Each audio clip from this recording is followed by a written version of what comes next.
Hi welcome back to my mini vlog. இன்றைக்கி என்ன வீடியோன்னு பார்த்தீங்கன்னா, இன்றைக்கி டே 2 ஆஃப் ஷாப்பிங்கு அம்மா கூட. ஸோ ஃபஸ்ட்டு வந்து நாங்கள் போன இடம் பார்த்திங்கன்னா கணபதி ஸ்டீல் ஹவுஸ் தான் வந்து போயிருந்தோம். இஷா நாங்கள் டாய்ஸ் எல்லாம் இருந்ததுனால எல்லா காரும் எடுத்து வச்சு இந்த டோர் ஓப்பன் ஆகுமா அப்படின்னு சொல்லி கேட்டுட்டு இருந்தான். இப்போது என்னன்னே தெரியல, இஷானுக்கு கார் வாங்கினாலே டோர் ஓப்பன் ஆகணும், அப்படி இருந்தால் தான் கார் வந்து வாங்குகிறான், அப்படி இல்லைன்னா எதுவுமே வேண்டான்னு சொல்லிடுறாங்க. அதுக்கப்புறம் இங்கே வந்து மீனாக்கரி ஒர்க் பண்ணி நிறைய இந்த மாதிரி சம்படம் வந்து இருந்தது, ரொம்ப அழகாக இருந்தது. பட் இது வந்து ஏர் டைட்லாம் வந்து கிடையாது, அதனால் நான் வந்து வாங்கலைங்க. அப்புறம் இந்த ஆயில் கேண்டி வந்து பார்த்தேன். அப்புறம் இஷானுக்கு ஒரு லைட் மாதிரி ஒரு பாலும் வாங்கிட்டு, அதுக்கப்புறம் ஒரு க்ரையான்ஸ் வாங்கிட்டு வசந்த் அண்ட் கோ தான் வந்து போயிருந்தோம். ஸோ அம்மாவோட கிரைண்டர் வந்துட்டு ஒரு 15 இயர்ஸ் வந்துட்டு லக்ஷ்மி கிரைண்டர் தான் வந்து யூஸ் பண்ணாங்க. இப்போ வந்து அது ஒர்க் ஆக மாட்டேங்குது அப்படிங்கிற மாதிரி சொன்னாங்க.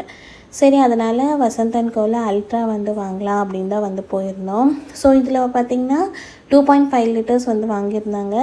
இதுக்கு வந்து சட்னி தனியாக வந்துட்டு ஒரு ஸ்மால் மினி கிரைண்டர் மாதிரி கொடுக்குறாங்க. அது போக இந்த தேங்காய் வந்து நம்ம இதிலே துருவிக்கலாம், ப்ளஸ் இந்த சப்பாத்தியும் வந்துட்டு நம்ம இதிலே வந்துட்டு பிணைஞ்சிக்கலாங்கிற மாதிரி சொன்னாங்க. ஸோ கிரைண்டர் வாங்கிட்டு அம்மா மாவெல்லாம் வந்து அரைச்சி பார்த்தாங்க, ரொம்ப நல்லா இருக்குது. அதே மாதிரி சட்னியும் வந்து அரைச்சி கொடுத்தாங்க. அம்மியில் வந்து நம்ம கொஞ்சம் கெட்டியாலாம் சட்னி அரைப்போம் இல்லைங்களா, அது மாதிரி நம்ம இந்த கிரைண்டர்லேயுமே வந்துட்டு அரைச்சிக்க முடியுது. ஸோ 2 கல் வந்து கொடுக்குறாங்க. சட்னி கிரைண்டருக்கு வந்துட்டு உங்களுக்கு நார்மல் ரவுண்டு கல் தான் வந்து கொடுக்குறாங்க. நம்ம வந்து மாவு அரைக்கிற கிரைண்டருக்கு வந்துட்டு கோனிக்கல் ஷேப், அதாவது அந்த மாதிரியான ஒரு கல் தான் வந்து கொடுக்குறாங்க. ஸோ எல்லாமே ஓகேன்னு சொல்லிவிட்டு நாங்கள் குடவுனில் போய் ஃப்ரெஷ் பீஸ் வந்து வாங்கிக்கிட்டோம். அப்படியே வந்துட்டு அவங்கள செக் பண்ணி காமிக்க சொன்னோம், எல்லா ஆக்சசரிஸும் இருக்கா அப்படின்னு சொல்லிட்டு எல்லாம் வந்து பார்த்துட்டு அந்த அண்ணன் கொண்டு போய் காரில் வச்சுட்டாங்கங்க. நாங்கள் வாங்கும் போது இந்த கிரைண்டரோட ப்ரைஸ் வந்து 11,450 ஆச்சுங்க.